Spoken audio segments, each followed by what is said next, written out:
On October 13th, 2007, Helena, her fiancé John, and a group of 7 strangers would enter Nam Talu Cave in Thailand. It was supposed to be a relaxing excursion into a new cave, in what's known as one of Thailand's worst accidents. 9 people would enter the cave, but only 1 would come out.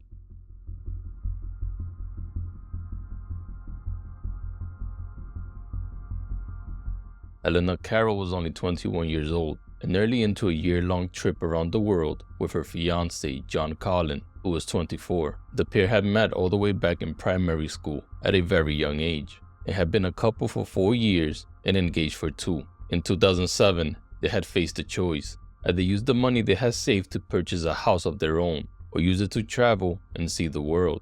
John had recently lost his father earlier that year and was due to take on the family business. However, at just 24, he wanted to see more of the world before he settled down to any sort of conventional life. Losing his father being a key motivator, the couple chose the latter, to leave their lives in the UK behind for a year and to see as much of the world as possible. Helena would end up leaving her job to join the love of her life on what was meant to be a trip that would live forever in their memories. That would end up being true, but for all the wrong reasons.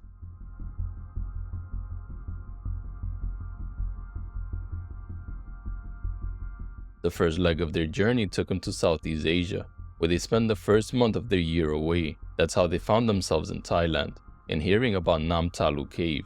They heard from locals about the cave while working at an elephant sanctuary near Pattaya, on Thailand's eastern Gulf. That's where they met up with a friend who had just done a cave tour in the southern province of Surat Thani. He told us to do it, so we booked, Helena said. This was despite the warnings from some locals, who had raised concerns about it being monsoon season, with caves being particularly dangerous during this period of high rainfall. Helena recalled being quite hesitant and wary of the idea of visiting a cave from the start, thinking that the caves would be full of spiders, insects, and bats, and was far from thrilled by the prospect of going there. Curiosity and a desire to take in as much of her surroundings in a distant land, and the advice of their friend were enough to persuade Helena and John to book a trip to see these caves, known by locals as being particularly stunning. It was part of the Namlat network of cave systems, and they found that trips to see them were being organized by locals, promising an affordable and captivating trek through the caves with local guides. They may have known the caves well, but these were not experts or qualified in any other way than being local and looking to make some quick cash for showing tourists the local spot. The problem with the trip was that Helena had a long-standing fear of drowning and a general dislike of water, and immediately knew she was out of her comfort zone when she discovered the cave had water running through it. Years on, she admitted to an interviewer just how bad her trepidation was on that day. "It wasn't my type of thing," she explained.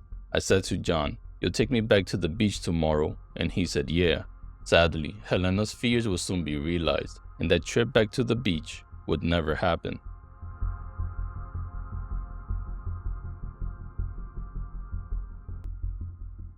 Nam Talu Cave, a beautiful and tranquil destination for tourists traveling through Thailand, set in a spectacular scenery of jungles and limestone cliffs, about 400 miles or 650 kilometers south of the capital, Bangkok. It boasts stunning wildlife and geology, but Nam Talu is as dangerous as it is breathtaking. The cave starts out big, with an entrance that measures more than 30 feet or 9 meters wide, but then narrows considerably while the water level rises the deeper you go into the 500-meter cave, creating a beautiful but dangerous path inside the cave with no easy way of getting out. The cave was popular with tourists and locals. With them on the initial trip to Nam Talu was a German boy and his mother, as well as 2 Swiss girls accompanied by their father and stepmother. Led by 2 local guides, the group took a 2-hour-long boat trip to a village, where they then trekked for 2 hours through the jungle to reach the mouth of the cave. When they went in, all seemed well. They admired the huge stalagmite and rock formations, along with the wildlife making their home inside. It was an amazing sight, but soon after, monsoon rain began to fall outside and water started making its way into the cave, with the group underground and unaware of what's to come. The group went deeper into the cave using torches that had been handed to them by their 2 guides. Helena said they were soon face to face with the spiders and bats she had been wary of as they moved through the main waterfall-studded cavern. Then, out of nowhere, they heard a low rumble that grew louder and louder. unaware of the torrent of water coming up behind them. I saw this rush of water coming towards us. John and I started climbing. The first thing we saw was the tour guides and the 10-year-old German boy being dragged away, then the Swiss couple and their 2 lovely girls, just moments from enjoying their tour of the cave. The couple found themselves alone and in the dark.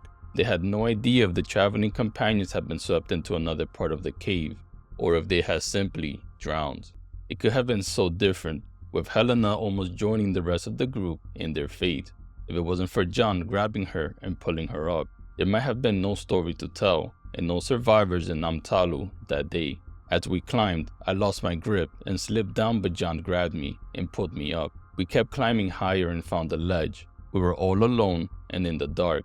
Helena recalls everything turning to black around them, only aware of the rising water through the sound below. The couple sat there on a small ledge, contemplating their next move. What felt like hours passed and nothing changed.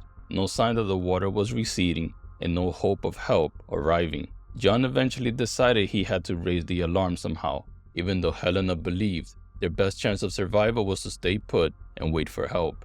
John said, "If we stay here, we're going to die." But I said we should stay, Helena said. At least we were safe there. But he decided that he would go into the current and try to flow with it. He thought the flow of the water would take him out of the cave. Then he could bring help to rescue me. He slipped into the water, and that's the last I ever saw of him. He let go, and he was just gone. John's last words to his fiancé were simply, "I love you," as he slipped into the water, and that was it. Helena was alone, scared, and in the dark, wondering if help would ever arrive, not knowing if the water would eventually rise so high that her ledge would simply be the place where she drowned. She still had no idea if those who had been swept away by the waters were alive or dead, but her instincts told her to stay put, that waiting things out as long as she could was her best hope of making it out of the cave alive. I was alone in the dark, she continued. All I could see were the insects that light up like fireflies and hear the rumbling of water. I sat there shivering all night. Helena stayed on that ledge, struggling to keep herself warm, considering she was wearing clothes for the hot and humid Thai weather, not prepared for a night in a cold and damp flooded cave. Knowing she was surrounded by the spiders and insects she feared. But now all of that must have seemed silly, when the real danger was the rushing water below. I started singing. I prayed. I think I was scared of going unconscious. It was really uncomfortable and just so dark, remembering that fateful night in Nam Talu Cave. The group had left their passports with the tour company, so the people there would know that someone was still missing, she reasoned. Yet as time dragged on, nobody came. As more time passed, she even wondered if it would be easier to get death over with by throwing herself into the water. After countless hours of waiting, just as she began to feel truly hopeless, Helena saw something. All of a sudden I saw a bright light. It was the light of a torch, and so I started shouting, "Help, help, I'm over here." Finally, help had arrived. Back at the surface, the bodies of those who had drowned had been found at around midnight local time, 8 hours before the rescue party would discover and rescue her from that small ledge. It was a local man. He was barefoot and carried a bamboo cane. He could barely speak English, but he managed to guide her out of the cave to the group of the other rescuers. Then they trekked back through the jungle, with leeches covering their legs to safety. Helena was also covered in cuts and bruises, and had a searing pain in the base of her spine from her time in the cave. But she was alive, and she was finally safe. Helena was surprised when she learned that she had been trapped for 16 hours on that small ledge. She also then learned that the man who found her, whose name she never got to know, had insisted on advancing further into the still flooded cave after the other rescuers had given up, convinced she couldn't have survived. Her party had been halfway through the cave when the water rushed in, making the extensive search and rescue difficult. She has commented that, "I've always wanted to find him, because if it wasn't for him, I wouldn't be here today."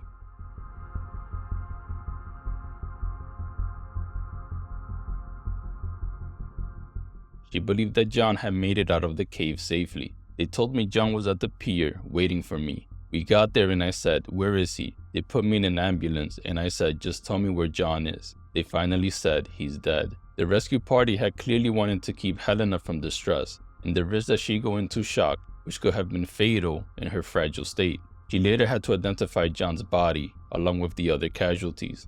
At first, she was only told that many people died, and their body had been found 8 hours before her rescue had taken place. It was only when she was taken to the makeshift mortuary that her fear that she might be the only survivor was confirmed. I saw John's body in a box next to one of the beautiful little Swiss girls. It was awful. I wanted to be left alone, but it was impossible. Helena said in an interview that she couldn't believe she was the only one who survived the tragedy. She also said, "I couldn't believe my John is dead.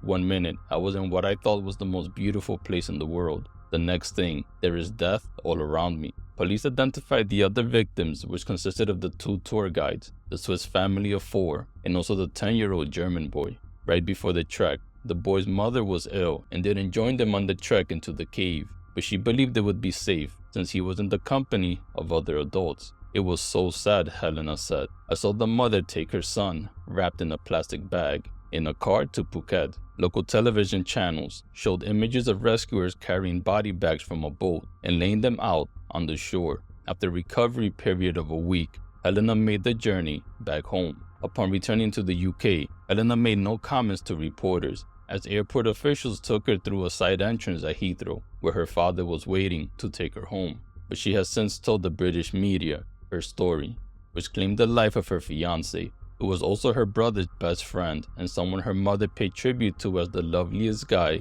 you could ever meet. John's funeral took place at St. George and St. Teresa's Church in Durridge, his coffin adorned with the scarf of his favorite football team, Aston Villa. Helena was unable to speak at an inquest into John's death, too distressed to give a statement, but this wasn't required to determine that John's passing had been a terrible accident. "It hit you later," Helena said. "I had so much guilt for a long time." The tragedy has sparked criticism of the safety measures in place for tourists in Thailand, with some calling for stricter regulations on tour companies and guides. In response, the Thai government has announced that it will launch an investigation into the incident and has pledged to take actions to improve the safety standards for tourists. After the tragedy, the Thai Deputy Interior Minister called for an urgent meeting and closed 6 national parks in Surat Thani, saying there were areas at risk from flash floods. The incident has also led to calls for tourists to be more aware of the risks involved in adventure tourism and to take greater responsibility for their own safety. It also raised concerns about the safety of adventure tourism in Thailand, which has become increasingly popular in recent years.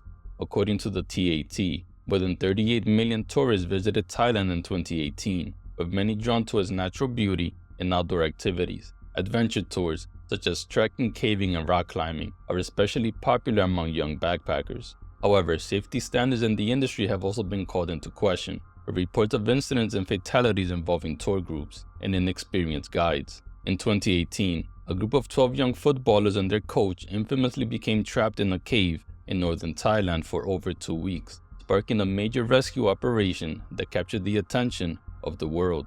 The incident highlighted the dangers of cave exploration, especially during monsoon season.